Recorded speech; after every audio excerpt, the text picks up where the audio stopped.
Hey, everybody. Welcome back to Inside the Force. Dave Cottingham here with Hannah Burr. Good evening, Hannah. Good evening, and how are you? I am doing good because Ahsoka is, 5 days away? Something like that. It's close. Wait, what is today? Thursday? Okay, so it's 6 days away. 6 days. Close enough. And we've got a brand new series, Ahsoka.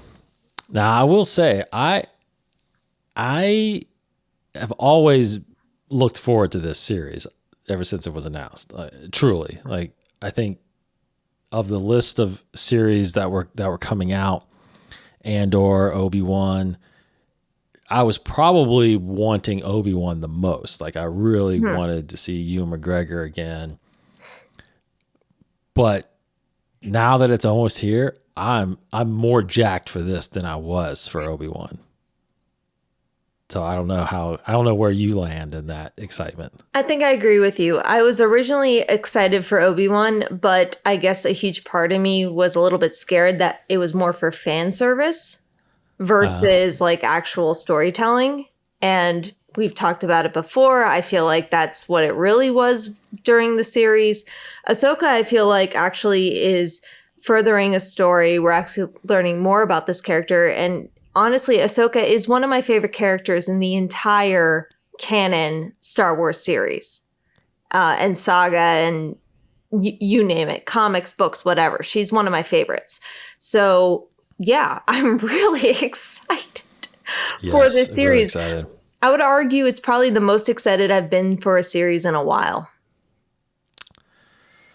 Yeah, I think I'm with you. And it's been so long since we've gotten something, so True. We need something right now. So first and foremost, obviously we're going to talk a lot about Ahsoka in this episode. Pretty much the entire episode is going to be about Ahsoka.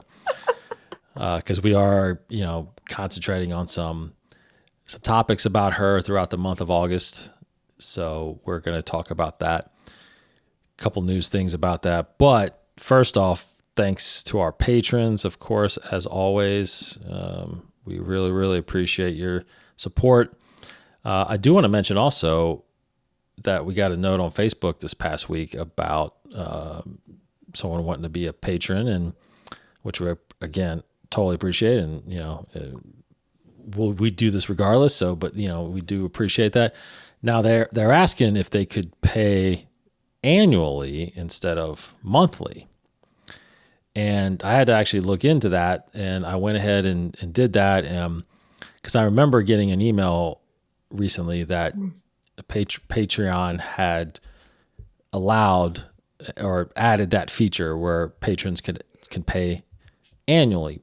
But I will say that very similar to YouTube monetization, you have to be eligible to allow patrons to pay annually. And right now we don't fit that eligibility because you have to earn so much money a month, I think, in order to be able to do that. So we're not quite there. We're almost there, but we're not quite there. So technically, if we had a couple more patrons, maybe we could. So, hey, not trying to force anybody, of course, but yes, the more patrons you have, the more eligibility you have to be able to allow. So right now, unfortunately, we do not accept, or at least on our page, we do not accept annual memberships right now. It's still month to month. So, but again, thanks to our patrons, as always. Thank you. Okay. First things first, Hannah, we need to talk about this crazy Ahsoka spot that dropped a few days ago. And it was called Force. And you just watched it. Literally, right before we recorded, I just watched it. Yes.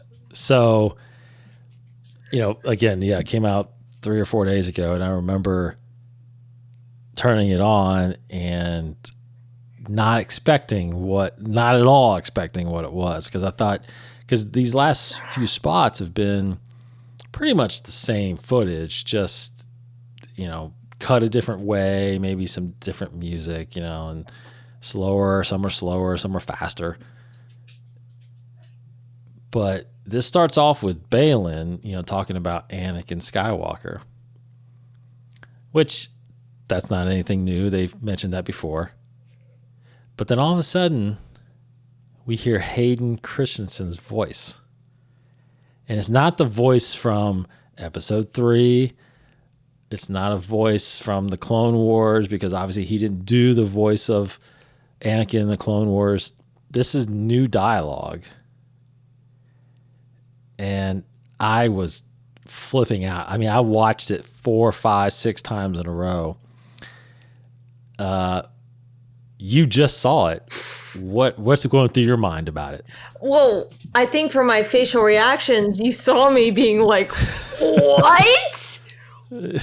What? Like, yes. That's a huge implication. I mean, there were rumors that he was on set, but this almost semi-confirms that we're going to get some form of Hayden Christensen as Anakin in this. Like, it's insane. Yeah. It's absolutely insane, and I think it's something that a lot of fans really, really want to happen. We want to see Ahsoka and Anakin in live action interact with each other, no matter what it looks like. Yeah, I totally agree. I think, I mean, there's no way to say it that this all but confirms that he has come back to do Anakin Skywalker again. And given that he's talking about the Clone Wars, it has to be during that time. It has to, unless because I think some people were possibly speculating whether or not he would be maybe Force Ghost Anakin, like in the present time. Well, but which is still possible. It is, because in Shadow of the Sith, that's how he appeared to Luke. So, correct. But I mean, unless this is the deepest fake of all time, it's either going to be a flashback or we're going to see Force Ghost Anakin. Yeah, I still think the Force Ghost stuff is. I still think there's a lot of question marks there. Why? Well, because it seems like they as in Yoda, Obi-Wan, and Qui-Gon, there's not a lot of stories about them, so they don't appear as often as we would think they appear. They tend to only appear at certain pivotal points in time. Gotcha. Because as it seems, again, there could be some stories that come out eventually, but like after Yoda passed away, or at the end of Return of the Jedi, when Luke sees Anakin show up and Yoda, I don't think that there's any recorded canon that he sees Yoda again until The Last Jedi. Like, there's nothing. So you're talking 30 years, roughly. There's no stories anywhere that say that Yoda keeps showing up and like helping him. Like, he doesn't. Good point. You remember, even Yoda says it's been a long time, missed our conversations. Like it's been a long time. And even Obi-Wan, I don't think there's any talk about when has Obi-Wan ever showed up to Luke anymore since Return of the Jedi. And right? Even in Shadow of the Sith, Anakin is saying like, "This is really hard for me to do. I'm putting forth a lot." Yes. That's a good point. Yeah. So just based on that, maybe it is flashbacks. Yeah, I totally think it's flashbacks. I think. And they even, in his trailer, when he says Anakin, Balin says Anakin, we see the shot from Obi-Wan of Hayden as Anakin, so like, it's not a shot from him from episode 3. Right. It's present day Hayden Christensen as Anakin Skywalker in the Obi-Wan series. So I think it's inevitable. I think, and which is somewhat surprising that they would reveal this. But I also think this just jacked up everybody's anticipation for this series. I think it does, but it also makes me go, what else are they hiding? What is then, if Anakin's not the big reveal, what is the big reveal? Which I think you and I are going to get to a little later on. Yes, we will. At least Yes, we will. what we think it's going to be. But it does make you think, okay, well, if they're not going to save this as the big twist, what is the big twist of the series? Because I feel like every time we go into any of these seasons, there is some form of twist. Mm-hmm. Mm-hmm. And you know, I wouldn't be surprised. Now, this is complete speculation, and you know, maybe a wishful thinking for me. I wouldn't be surprised if Filoni, like the very first opening part of this series, is a flashback and involves Anakin and Ahsoka. Do you think Ewan McGregor is going to be in there as well? I think it's highly possible. I would be a huge fan of that. And I would. Do you imagine seeing the three of them in live action? I mean, but here's the thing. We talked about this though, right? Like they have to probably cast a different person for Ahsoka though. Unless they use the de-aging on her. I mean, that's, I guess, but de-aging to make them look an adult still is one thing, but she's 13 in the Clone Wars. That's right? a good point. But even if you had to cast someone as a younger Ahsoka, that's not that much. I think you have to. I mean, I think that's fine. Yeah. I think that'd be great. And I think they probably did that. I would have to think that they did that. Yeah.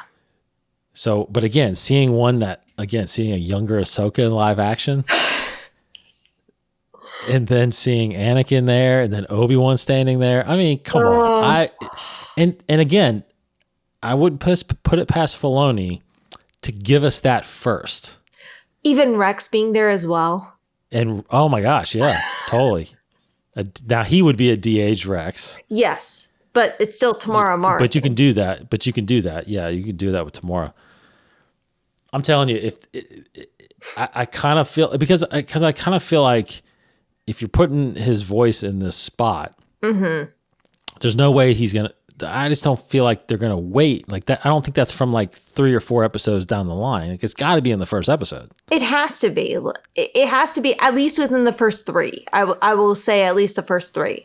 It might not be the first because the first might be like very similar to Mandalorian season 3, catching everybody else up on what's happened so far. So I would say probably within the first 3 episodes, we'll see that happen. Yeah, I think you're right. I think a lot of, because we've seen all the kind of the same footage. I think all of this happens in the first couple episodes, if 2 or 3 episodes. Which, if that's the case, there's a lot happening within the first 2 episodes. I totally agree. I mean, I think some of that might be a little later, but the stuff like with her on this temple fighting these droids, I think is going to be in the first 2 episodes. Now the fight with Baylan that they keep showing, I don't know. That might be a little later. I don't know. At this point, I feel like it's going to be like Inception, where you got to start from the beginning, just fully paying attention. Because if you don't pay attention, you're going to be lost the entire time. 100%. Yeah, 100%. Okay, so let's kind of shift into some discussion that we were having earlier today, because you brought up a good point. And honestly, something, I mean, I knew consciously, but I didn't think about. But, you know, we do have Baylan, and we have, I think her name is Shin. Think so. That are the 2 kind of mercenary dark Jedis or whatever. Because they're not Inquisitors. No. But there is an Inquisitor. Yes. But I again, I failed to think about it like this, but technically there are no Inquisitors anymore. No. Because the Empire is gone. Yep, the Inquisitory has fallen. Correct. So for some reason, this person is continuing to be an Inquisitor because they have the same lightsaber still. They have the red blades. And of course, they're fighting Ahsoka a lot. Now, you were really giddy this morning trying to tell me this. Okay, so the thing is, there was this I don't remember the name of the YouTuber, and I wouldn't share it if I did remember. But there was a YouTuber who just like kind of reviews all trailers and such and tries to, give facts. And one of the things was they said that Marrok, if I'm saying the name right, that was the Inquisitor name given to them. And I was like, that is absolutely incorrect. According to canon in Rise of the Red Blade, every Inquisitor through their ceremony is given a number and then brother or sister. That is their Inquisitor name. So that means that Marrok is either the name they were given or were when they were a Jedi, or someone before they were Inquisitor, or it's a name they've chosen to take on after they've been an Inquisitor. Now, beyond that, in studying the trailer and looking at the physical form of this Inquisitor, it seems they seem very feminine and very petite. Yes. Now, what female would be the perfect character moment for Ahsoka? And all I could think of. Wait. Hold on. Okay. Because I want to build the suspense. Okay. So let's talk Marrok first. Okay. Right? Okay. So all that's on the data bank right now. Yes. In Star Wars, all it says, and there has been apparently no other appearance from this Inquisitor. No, not even Rise of the Red Blade, right? Not even Rise of the Red Blade. Not in any book I've read or comic. Nothing. Me neither. Obviously, there wasn't anything like this person in Obi-Wan when we saw the Inquisitorius. Yes. So the only thing it says in here on the databank, it says, once an Inquisitor hunting Jedi for the Empire, the mysterious Marrok now works as a mercenary hired by Morgan Elsbeth to carry out dark deeds. Fully encased in battered battle armor, the warrior still carries a red double-bladed saber with a circular hilt. So, to your point, they're not referring to this Inquisitor as a he or a she. Gender neutral. So they're in my opinion, they're hiding the fact. They're not trying to sway you either way. Mm-hmm. And I agree with you. She, even in the picture on StarWars.com, Marrok looks like a feminine body, has a feminine body. Yep. Now, if and Marrok, I'm looking at if what? It's a male, I was about to say if it's a male, deeply apologize. Sorry. But even like there's a shot in that Force spot, 21 seconds in, where they're swinging. Both of them are swinging, and the droid's in the middle of them. Again, the shape is very feminine. So, again, apologies if we're wrong, but we're going to go with the fact that we think that this is a female Inquisitor. Mm-hmm. Now, Hannah has a theory on who that could be. Well, Dave also has a theory on who that could be. Well, you asked me, you said, who do you think? Well, I said, well, let me tell you who I would think first. Mm-hmm. And I thought, I swear I thought maybe you were going to think this as well. But you want me? I'll just say who goes first. Who goes first? We're just kind of recreating the conversation. Okay. So what I said was like, are we going to say the same name? Who are you going to say? Yes. And I said, well, let me say my name first because to see if it was the same as yours. And I said, could it be Mara Jade? And I absolutely love that theory. Yes. But after thinking about it, it's like, wait a minute, that would mean Mara Jade was a Inquisitor way back when. And, that's a whole big backstory that we just kind of skipped over. So then I thought, nah, it'd make more sense if Mara Jade was like Shin, like where Shin is. I mean, yes, but also in thinking about it later, that could also offer an opportunity for Disney if there's enough backing behind Mara Jade for Mara Jade to have her own series. So it could be a way for Disney to be like, okay, this could be a potential, like, I hate to phrase it like this, but this could be a potential cash cow if people are behind her. So, like, the more that after we talked about it, the more I was like, you know what, that actually is a really big possibility. And it would be and the fact that it seems like they're pulling from the Thrawn trilogy, the original Thrawn trilogy, right? Exactly.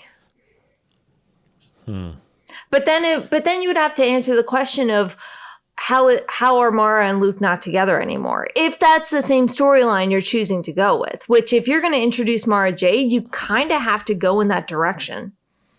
Right, which is why I don't believe that's Mara Jade. Now that we've talked. And so you go ahead and say who you think it is. I think it's Barriss, the Padawan who framed Ahsoka, because we never know her fate. All we know is that she was arrested.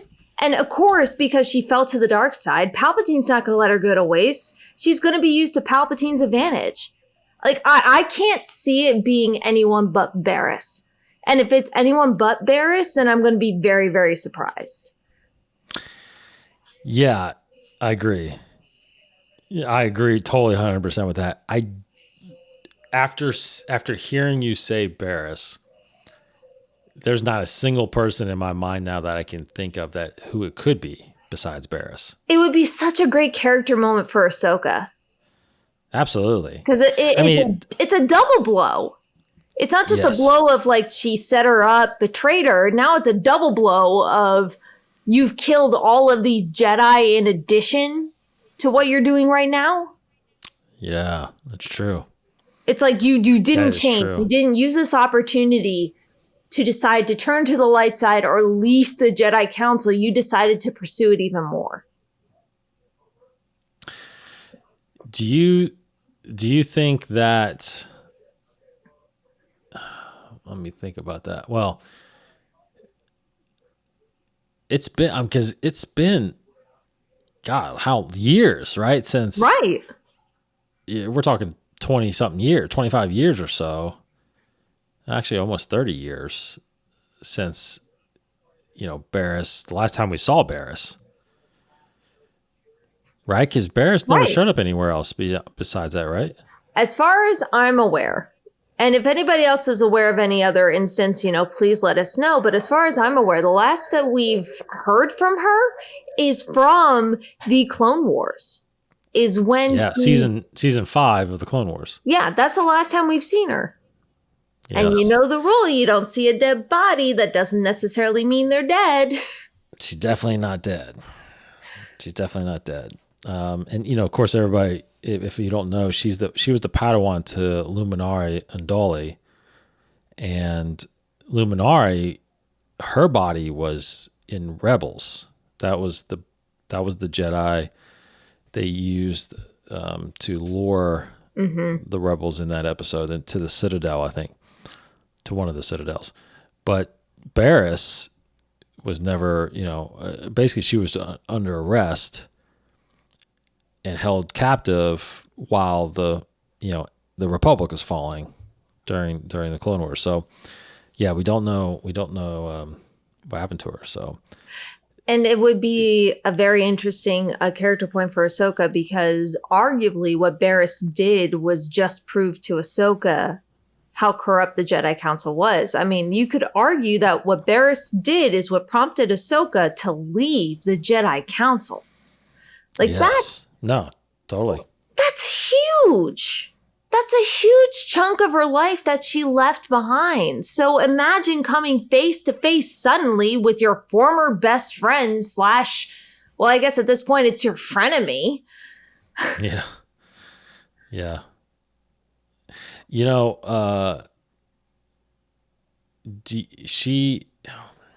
I had a thought. I just lost it. Oh, no, sorry. No, you're fine. No, I was thinking, because you read or listened to Rise of the Red Blade, Mm-hmm. you know a little bit more deeper, I think, the process of how these Jedi became Inquisitors. So Yes and no. it's just well, it just seems like it wouldn't have been very much persuading to have Barriss become an Inquisitor, because she was almost pretty much down that path anyway. She was there.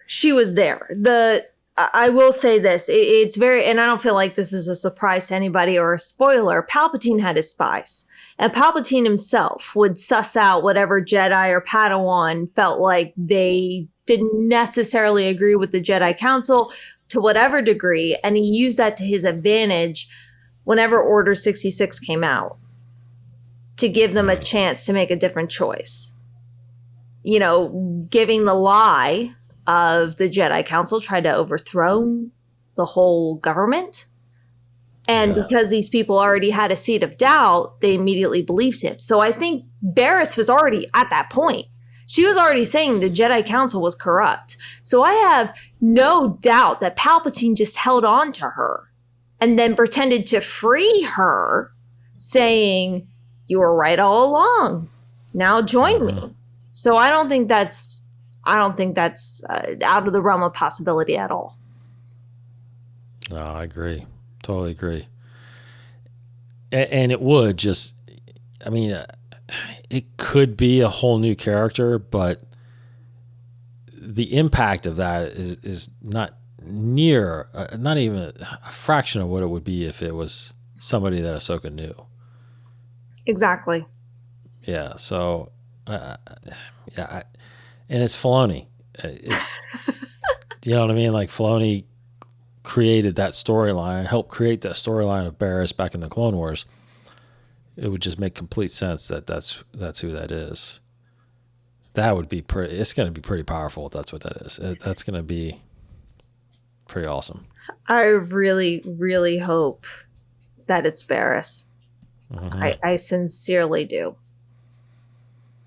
But we shall see. I do too. We shall see for sure.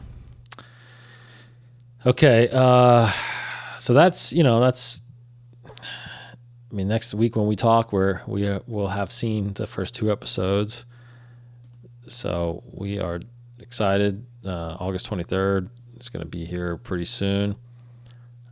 I feel like because I got to take my daughter to school in the morning, I think I've got to get up even earlier if I'm going to watch this before I start working, because I'm not going to be able to work if I don't watch this thing. Oh, first. no. No way. There's no way. Or else I'm just going to lock myself in my office for 2 hours while I watch it. Dave, I need to talk to you about something. Yeah. Come back later. I'm at the good part of this episode. When are you going to probably watch it? Like that night? I have no idea. I have a D&D campaign that night. So I mean, I'm tempted, to be honest, like the excitement for this, I'm tempted to wake up at 3 a.m. and watch it. Oh, I couldn't do that, man. I'm not even joking. How? Well, I did that with when she first showed up on Mandalorian. I woke up at 3 a.m. and watched that episode. The Jedi? Yeah. How? I was I went to bed like at 12 or so, and then just set my alarm, and then I got up at 3 and I watched it and went back to bed. But that was only like 40 minutes long or so, right? So this is like an hour and a half. I know, that's why I probably can't do that. But that means I have to get up at like 6 if I want to watch it before I take my daughter to school. So I don't know. Yeah, maybe I'll wake up at 6:30 to watch it before I drive to work. Yeah, I'm telling you. Yeah. But that would be such a fun one to do, like a watch party with. Oh. That would be actually pretty fun. That would be.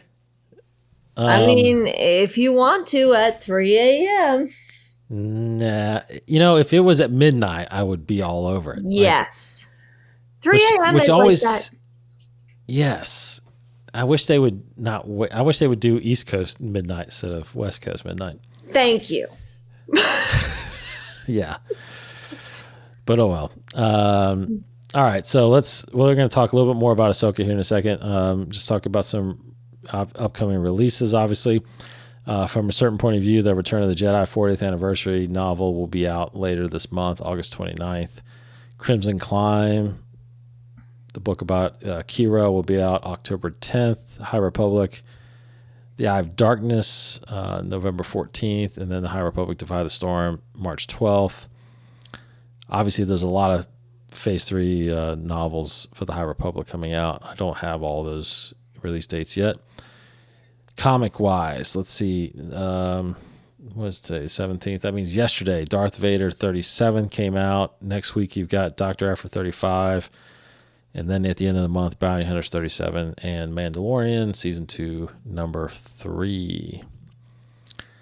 So there you go. Coming up right now, we do want to talk again more about Ahsoka as we get ready for her big debut on Disney Plus with a 2-episode premiere. Looks like it's going to be about an hour and 36 minutes, as Hannah just said.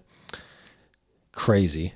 Let's talk about Ahsoka's greatest moments. And I believe my response to your text message when you said, hey, think about your favorite Ahsoka moments was, okay, is this going to be a 3-hour podcast? No, this is not the Mandalore podcast. So this is Inside the Force. We're not going to talk 3 hours on this one. But yesterday they put up an article on StarWars.com that outlined Ahsoka Tano's 10 greatest moments. Okay. So I'll just let me breeze through these, and then we can talk about whether or not some of these are ours or if we've got some different ones. Mm-hmm. So the first one is, they call it the child in the Force. So they talk about her moment in Tales of the Jedi. Okay. When she's young, when she was discovered, basically. Mm-hmm. So they have that moment. Mm-hmm. They have her debut in the Clone Wars movie, because they said number 2, enter Snips. So it was like her debut being introduced as, which is pretty iconic now. Yeah. Back then you would never really think about that, but it's pretty iconic now. Mm-hmm. Then there's the third one called Infected. Now this was where her and her friend Barriss Offee, we just talked about, this is where they discover those Geonosian brain worms, those episodes. You remember that? Yes. Yeah. So this is where her and Barriss kind of became closer, I feel like. Mm-hmm. And then 4 is Mortis, when her and Anakin and Obi-Wan land on Mortis and discover the son, the father, and the daughter. Mm-hmm. Good episode. Great episode. I mean, that's probably one of the best story arcs in all of Clone Wars. Hands down. Yeah. Number 5, training the Onderon rebels, which included Saw Gerrera and his sister Steela. So that was a 3-episode arc, I think, in season 4, mm-hmm. where she's on Onderon and training them. So Saw Gerrera connection. Number 6, a Jedi No More. So when she leaves the Order, based on what happens with Barriss Offee, mm-hmm. who is probably going to be Marrok. We hope. Yeah, we hope.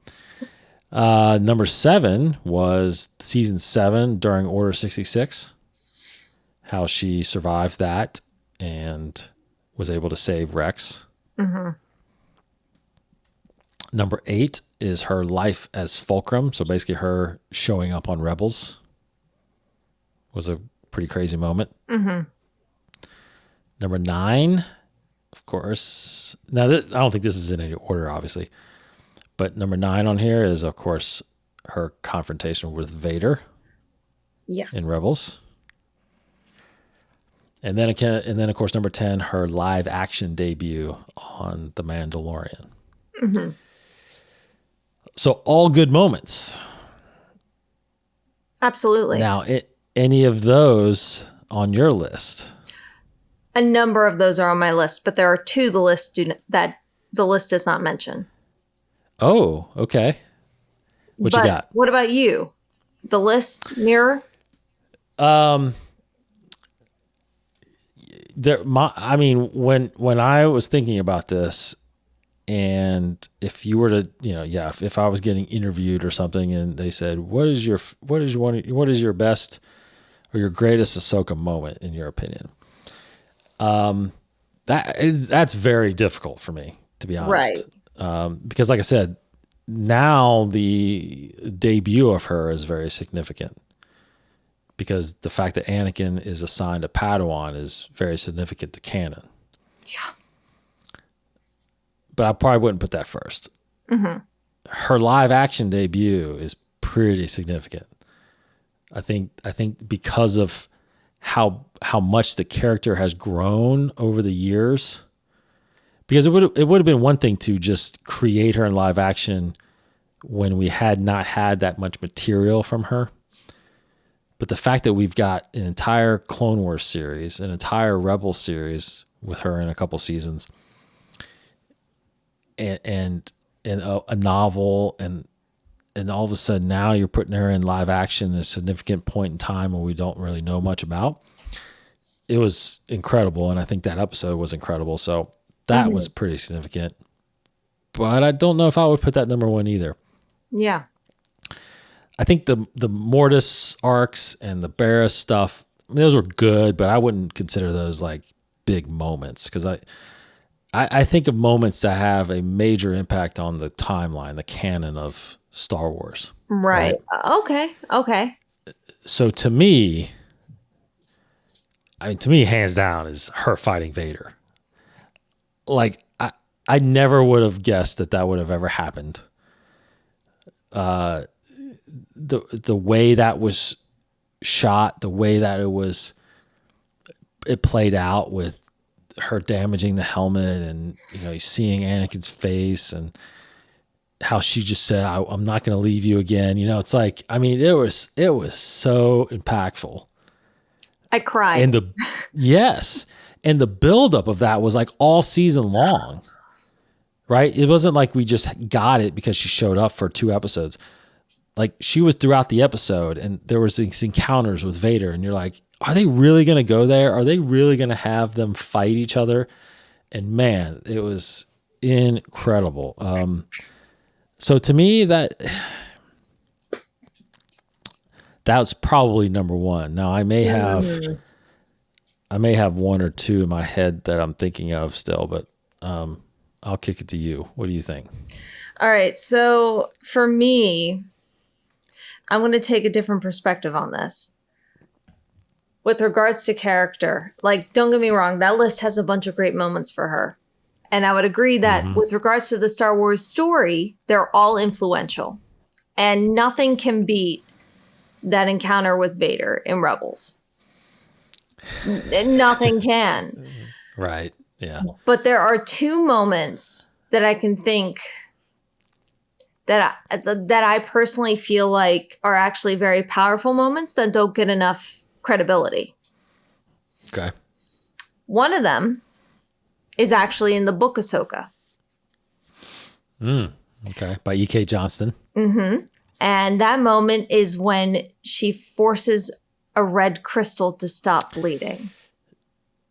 Yes, that is a good moment. That is a fantastic moment, because at that point in time, we have not seen how a white blade is created. Now, we had our suspicions, we had our beliefs, and since then we've had Wayseekers in the High Republic who have white sabers, but this is the first time we've seen a white saber be created. And this is the first time we're seeing how it's created. And I think that is so impactful to the lore, but it also shows her immense strength. Because it takes someone pretty powerful to stop a crystal from bleeding. And that's also one of the problems I have with the Obi-Wan series, because in the book Ahsoka, arguably she cut herself off from the Force a lot sooner than Obi-Wan. Mm-hmm. She's been quiet for a long period of time. She hasn't attempted, bless you, she hasn't attempted to reach out in the Force in any way. Like Obi-Wan kind of does from time to time. She like forcibly blocks herself off. And yet she's able to stop a red crystal from bleeding. Right. So like that's one of my problems with the Obi-Wan series, but we won't go into that. We're focusing on Ahsoka. So for me, that's one of the most powerful moments for Ahsoka is when she basically gets her first 2 white sabers from that Inquisitor blade. The other favorite moment I have of her, and I think one of the most impactful and influential moments, is a moment that a lot of people probably don't even acknowledge. And that's okay, because it kind of just goes under the radar. And that's in Tales of the Jedi. And that's during the episode where Anakin is teaching her and challenging her to stay alive as long as she can against troopers. Mm-hmm. And the specific moment I'm talking about is when she decides to train on her own with those troopers. That shows initiative. That shows her constantly wanting to challenge herself. That shows such great rapport and trust. And honestly, if she didn't do that, if she didn't choose to continue that training beyond Anakin, she would not have survived Order 66.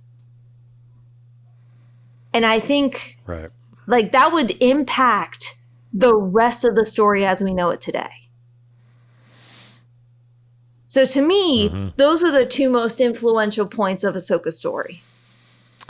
Interesting. Those are good ones. Those are really good ones. And they're not on this list. Yeah, the crystal especially. I think that is, that's a good one because I didn't even think really about that one. The one that I would say that's not on this list. I mean, it's the moment is on this list because they bring up the Order 66. Mm-hmm.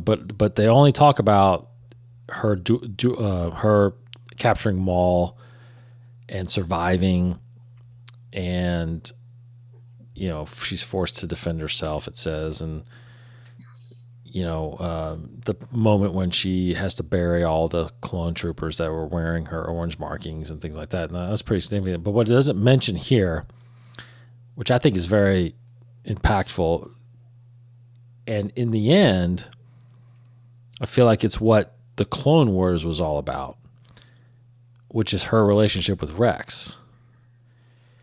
Yeah. At the end that season 7, when they have that incredible conversation where she takes his helmet off and says, like, I'm not.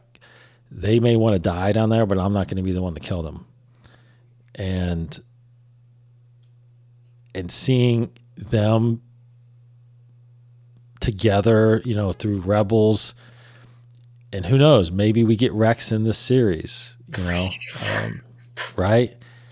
That would be very powerful. I think that relationship, I know a lot of people look at Clone Wars as maybe an Ahsoka Anakin kind of thing, and there was definitely a lot of that. You definitely got a lot of growth there between the 2 characters.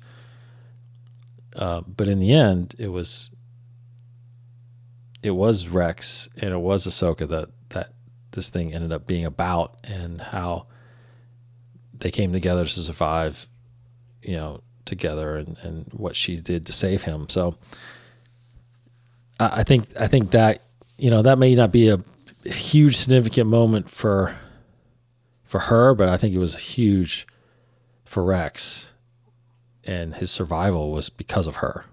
Well, I think the other thing too is that it shows once again that these clones, they're not just weapons. And I think it's meant as a moment to help us remember that, yes, they're following Order 66, but it's because they're viewed as weapons. It's because they were made to be weapons. But each of them has a personality. Each of them has a soul. Each of them, frankly, And I still believe this. I still believe whenever there are like thousands of cries and the Force, I firmly believe that the majority of those cries, especially after reading Rise of the Red Blade and realizing how few Jedi there actually are, a lot of those cries were the clones. Just like not wanting to do what they were programmed to do. So I agree with you. I think that's such a powerful moment because it once again reminds us that these clones are human beings. They're not weapons. They're people. And it's absolutely horrific what happened to them. It was. Yeah, no, that's very valid. I think the other thing on this list, the other one I would point out on this list that I think is pretty high up there next to the Vader thing is her walking away. Oh, absolutely. Right? Because if anything, what that showed was that you technically don't have to be a Jedi to do the things that she has done, which is still protecting people and making decisions that help, the galaxy. Mm-hmm. Because apparently she's been doing that for all this time since she left, and she isn't considered a Jedi. I almost wonder if at the end of this series or whatever season number, or even at the end of the movie, if Luke will finally just recognize her as a Jedi. Because in all honesty, Ahsoka is what a Jedi should be. I know that the gray Jedi isn't canon, but I feel like the gray Jedi embraces what a Jedi should be, which is that balance of the light and dark. That balance. And frankly, like if we're going to go by what the Jedi Council was in the prequels, Luke is technically a gray Jedi. Right. He is technically one if gray Jedi was canon. So I completely agree with you. I think that was such a hard choice for her to make. But at the end of the day, I think it was the right choice for her. She would not have been able to do what she has been able to do if she didn't walk away. So you can't help but say that is a major point in her life. Absolutely. And just think about, because if she didn't, more than likely she would have been killed during Order 66 very easily, because she would have, even though she ended up being in the battle and being on a Star Destroyer, but more than likely she would have been on the battlefield. That's a good point. During Order 66 with somebody, and none of those Jedi really survived. I mean, unless you got lucky like Kanan did. Yeah. But obviously it was significant. It was significant skill to her to be able to survive the way she did, stuck on a Star Destroyer full of clones during Order 66. But she would. I don't think she would have been. She was warned basically by Rex. Before he did anything, it wasn't like fully sprung on her like some of these Jedi were. And Maul kind of hinted at it too. He's something's going to happen. So, yeah. Jeez. So, it really truly is amazing to see. It was funny because I was in a meeting with a couple people we work with, Mandy and Abigail, and I was in the conference room and I was testing sound or something like that. I happened to just, of course, I threw on the Ahsoka trailer just to test the sound, and of course Mandy was like, "Oh, of course you would put Star Wars." Yeah. And then of course I didn't know Abigail was kind of in the Star Wars. She knows who Ahsoka is. And so I telling Mandy this whole story, the whole significance of this series, because it is pretty significant to think about this, about truly sit back and see that this character's journey from, because again, we've got Luke, we've got Leia, Han. These characters have been around for over 40 years.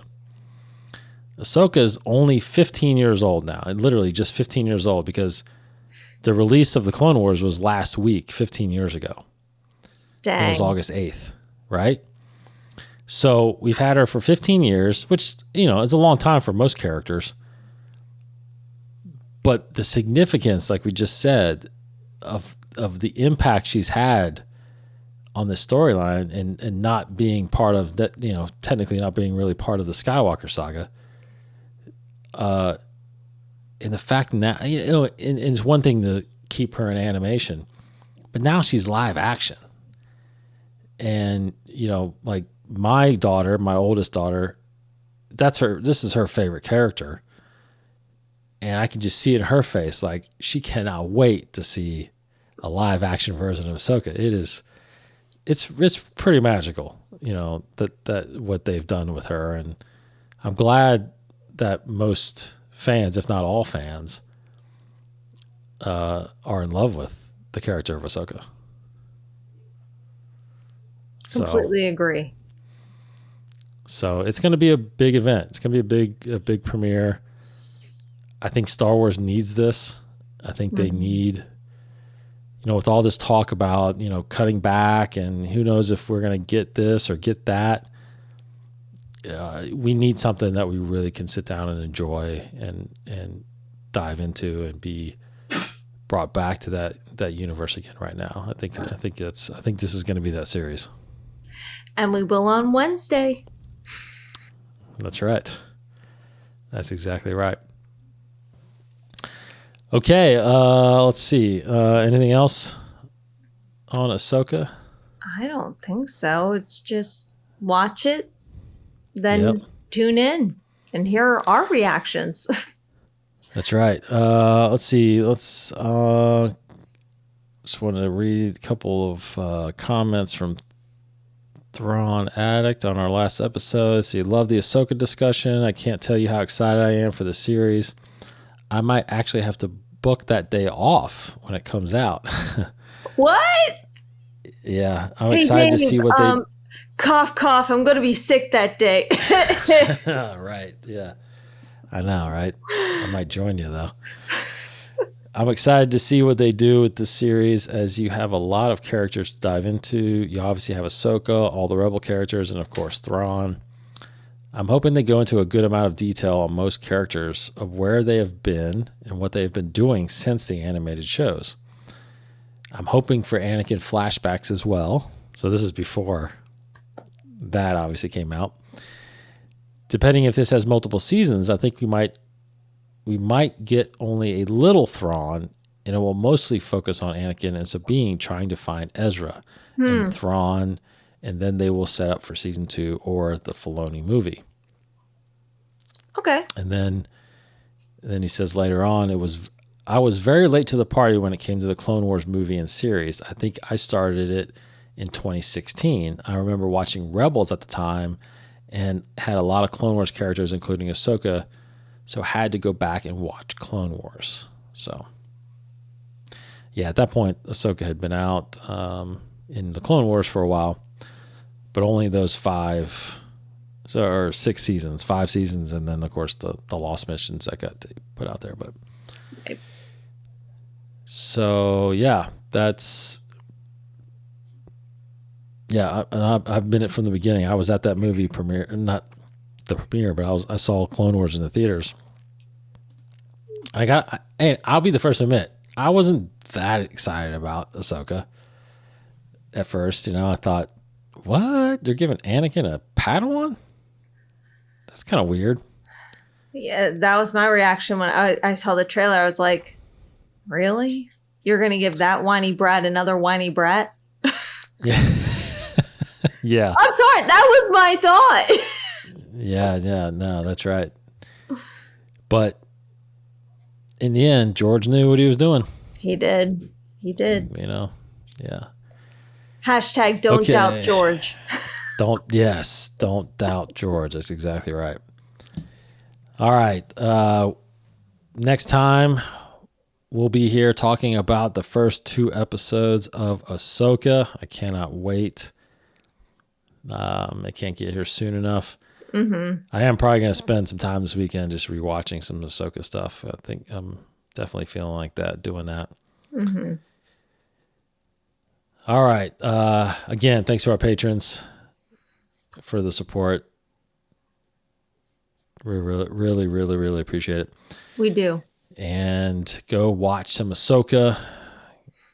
Go watch the premiere. Big premiere, 2 episodes. We'll be back here next week. And then, of course, we're going to kick off the Mandalore podcast again, deep diving in this episode. So those will be the 2 3-hour episodes that you can check out. Hannah, thank you as always. Dave, thank you as always. Yeah, well, we'll have to talk about what we're going to do about Wednesday, because we might have to just figure out a way to watch that thing. Yeah. Maybe during lunch. Maybe during lunch. Yeah, Maybe. Absolutely. Put it on the big screen or something there. Yeah. Heck yeah. All right. Take care, everybody. We'll see you next week. May the Force be with you.